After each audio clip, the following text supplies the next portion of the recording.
Assalamu alaikum. Welcome to Knowledge and Skills. Do you always feel like you're running out of time? Today, we'll learn 3 simple rules of time management. Rule number 1. Do important things first.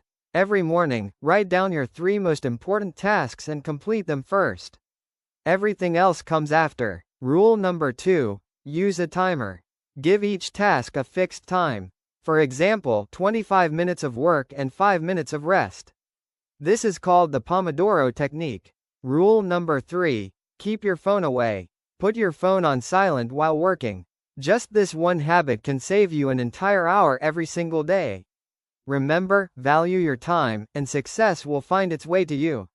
Like, subscribe, and stay with knowledge and skills. Thank you. Folded hands.